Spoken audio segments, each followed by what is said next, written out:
Hello class 6 student. अब है आपका some garbage rots where other does not. अभी जो आपका टॉपिक है नेक्स्ट ये स्टार्ट होता है। कुछ गार्बेज मतलब कूड़ा तो गल जाता है जबकि और नहीं गलते। ठीक है, सम गार्बेज रोड्स, कुछ कूड़ा क्या है बेटा गल जाता है, वेयर अदर डज नॉट, जबकि और नहीं गलते। तो garbage such as fruit and vegetable peel, तो वो कूड़ा जैसे कि फलों के सब्जियों के छिलके, लेफ्ट ओवर कुक फूड, पत्ते गिरे हुए, अब वो कैसे होते हैं बेटा टाइम के साथ धीरे धीरे, ठीक है, जब उनको हम मिट्टी में दबा दें, ठीक है, तो वो धीरे धीरे डिके मतलब खत्म हो जाते हैं, या फिर उनको ये बोल दो कि सड़ जाते हैं वो। ठीक है, सड़ के वो धीरे धीरे कम हो जाते हैं। ठीक है, उनको हम बोलते हैं बायोडिग्रेडेबल।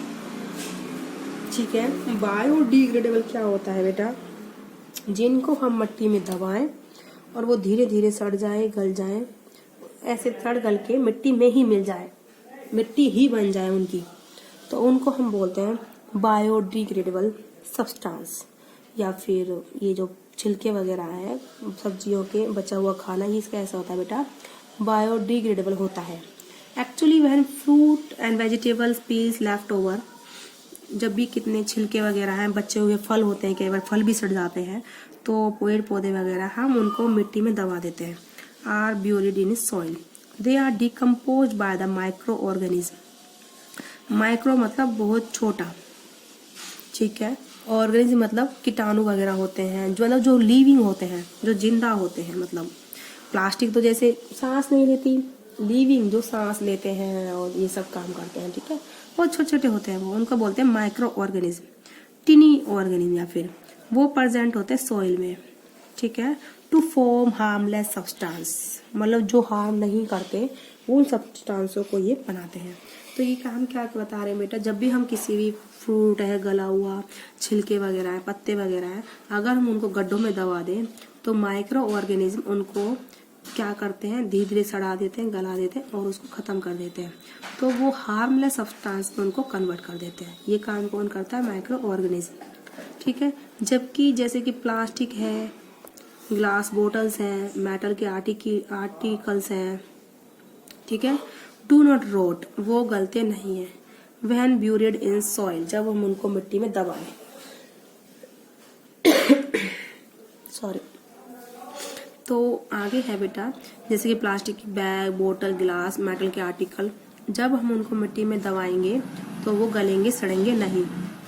तो इनको क्या बोलते हैं बेटे कि नॉन बायोडिग्रेडेबल। नॉन बायोडिग्रेडेबल ऐसे सब्सटेंसेस को हम बोलते हैं नॉन बायोडिग्रेडेबल। ओके, तो बायोडिग्रेडेबल वो होते हैं जो सड़ते गलते हैं माइक्रो ऑर्गेनिज्म के थ्रू, और नॉन बायोडिग्रेडेबल वो होते हैं जो गलते सड़ते नहीं है।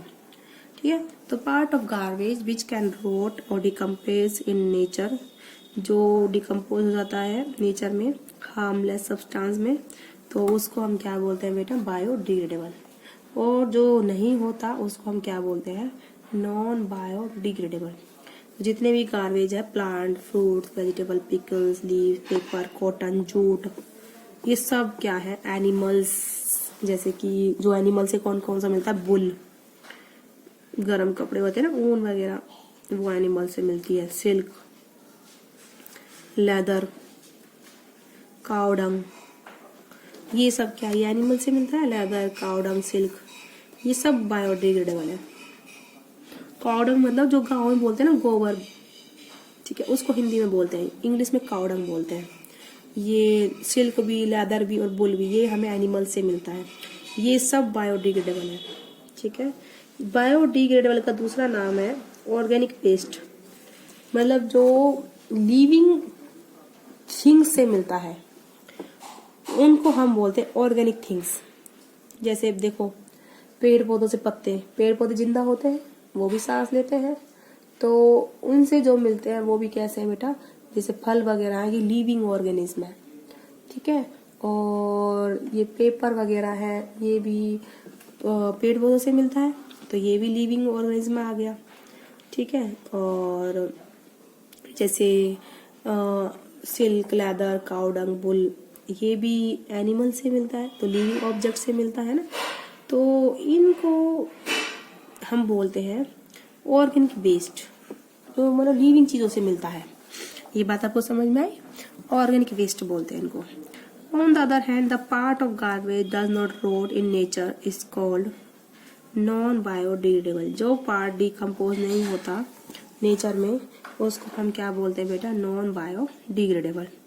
तो the garbage which consist of plastic, glass and metal object, वो कूड़ा जैसे प्लास्टिक होती है, ग्लास होती है, मेटल की ऑब्जेक्ट होती हैं, वो सारे क्या होते हैं बेटा? नॉन बायोडिग्रेडेबल होते हैं। ठीक है। All the garbage which is not derive from plant and animal, जितना भी गार्बेज जिसको ड्राइव मतलब मिलना, जो पेड़ पौधों से और एनिमल से नहीं मिलता, वो सारा कैसा है? Non biodegradable. और जो प्लांट्स और एनिमल से मिलता है वो उसको हम वो कैसा होता है बेटा? बायोडिग्रेडेबल होता है। और उसको हम बोलते हैं ऑर्गेनिक थिंग्स या फिर ऑर्गेनिक वेस्ट। अगर वो वेस्ट का है तो काम का है तो ऑर्गेनिक थिंग्स, मतलब काम की चीजें। ओके, तो आपको ये समझ में आया? अब हम आगे पढ़ाते हैं। Getting rid of non-biodegradable part of garbage is a problem because it does not rot or decay when buried. Some of it give poisonous gas when burned. यूँ बोल रहा है कि मेन प्रॉब्लम हमारी बायोडिग्रेडेबल मटेरियल से नहीं है, क्योंकि बायोडिग्रेडेबल तो हम उसको गड्ढे में दबा दें तो कुछ समय बाद वो खत्म हो जाता है। प्रॉब्लम आती है नॉन बायोडिग्रेडेबल की, जिसको हम जला भी नहीं सकते। अगर हम जलाएंगे तो हार्मफुल गैस वो एमिट करते हैं जो हमारे लिए खतरनाक होती है, धुएं वाली। या फिर अगर हम उनको गड्ढों में दबा दें तो भी वो गलते भी नहीं है और सड़ते भी नहीं है, वो ऐसे के ऐसे ही पड़े रहते हैं। ठीक है, वो भी हमारे लिए नुकसानदायक है। ठीक है, जब वो मेटल्स वगैरह ये सब चीजें मिट्टी के ढेर में दबी होंगी जो कि कभी नहीं गलती, तो ये हमारे लिए हार्मफुल होती है चीजें। तो इसके लिए हम क्या करें, ये मेन प्रॉब्लम है हमारी। ठीक है, आज के टाइम की। तो we now describe a simple activity to show some type of garbage can not rot in nature to produce useful material, whereas other type of garbage does not rot on its own and remain as such। वो यही बोल रहा है कि हम एक activity के बारे में बता रहा है वो, कि जो नेचर में ये जो नॉन बायोडिग्रेडेबल गार्बेज है वो ऐसे कैसे रहता है, वो टाइम के साथ गलता नहीं है, सड़ता नहीं है। ठीक है, उसके बारे में बता रहा है।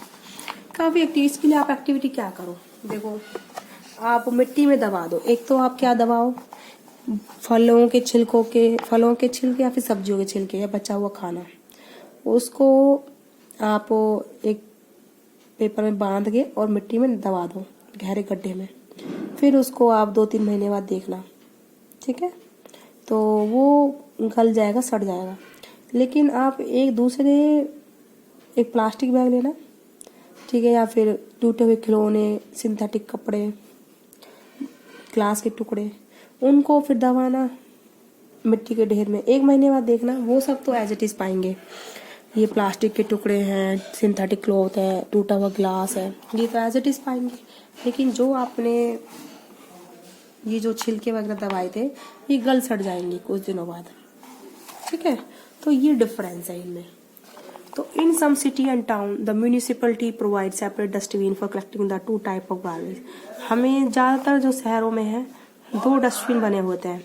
ठीक है, इसीलिए होते हैं दोनों गार्बेज को अलग अलग यूज करने के लिए। उनमें से एक तो ग्रीन होता है और दूसरा ब्लू होता है। ठीक है, देखो ये दिखा रखा। ग्रीन यूज होता है किचन वेस्ट के लिए, प्लांट के लिए और एनिमल्स के लिए। ठीक है, और ब्लू यूज होता है waste material such as plastic को, ग्लास ऑब्जेक्ट को, मेटल के जो आर्टिकल होते हैं, रिसाइकिल और यूज गैस, ये सब जो होते हैं इनको रिसाइकिल करने के लिए। तो इस ग्रीन डस्टबिन में तो आप छिलके वगैरह डाल सकते हो, केले के छिलके और भी कोई बचा हुआ खाना है ये सब। लेकिन इसमें आप क्या डालोगे, प्लास्टिक की ऑब्जेक्ट्स है, टॉय, खिलौने टूटे हुए, ठीक है, कोई भी टूटी हुई ऑब्जेक्ट मेटल की, इन सब के लिए। तो आप इस चीज को याद रखना जब भी आप कहीं जाओ। ये शहरों में होता है अधिकतर, ज्यादातर इस तरीके से रोड्स पर। तो आई होप आपको समझ में आएगा बेटा। आज की वीडियो में इतना ही।